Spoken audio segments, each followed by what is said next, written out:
বেশ খানিকটা মটরশুঁটি নিয়ে মিক্সিতে বেটে নিয়েছি। কড়াইতে তেল দেওয়ার পরে হিং ফোড়ন দিলাম। তারপরে ওর মধ্যে দিয়ে দিলাম হচ্ছে আদা আর কাঁচা লঙ্কা থেতো করে।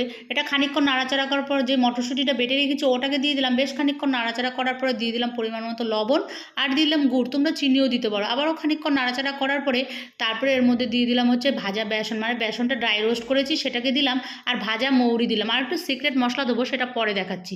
পুরটা রেডি করে রেখে দিলাম। এদিকে নিয়ে নিলাম বেশ খানিকটা ময়দা, তারপরে পরিমাণ মতো লবণ আর রিফাইন তেল দিলাম, আর দিলাম কালো জিরে। তোমরা জোয়ানও দিতে পারো। চিনি দিতে ভুলে গেছিলাম, সেটা দিলাম। ভালো করে ময়াম দেওয়ার পর অল্প অল্প জল দিয়ে একটা ডো তৈরি করে নেবো।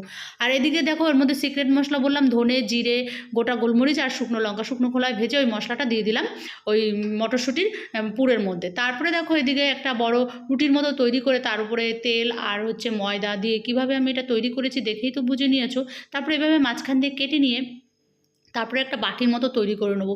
যে মটরশুঁটির পুরটা আমি রেডি করে রেখেছি তো সেটাকে এবার ওর মাঝখানে দিয়ে ভালো করে সিল করে দিতে হবে। আজকে বানাবো মটরশুঁটির খাস্তা কচুরি। আর আরেকটা কথা বলা হয়নি, ময়দার মধ্যে আমি একটুখানি খাওয়ার সোডা দিয়েছি, সেটা বলতে ভুলে গেলাম। তারপরে এভাবে প্রেস করে করে ভালো করে হাতে চেপে চেপে এটাকে তৈরি করে নেবো। তেল বসিয়ে দিচ্ছি, মিডিয়াম গরম হবে, তখন এক এক করে কচুরিগুলো দিয়ে দিতে হবে, উল্টে পাল্টে লালচে করে ভেজে নিতে হবে। ভালো লাগলে অবশ্যই একটা লাইক আর শেয়ার চাই।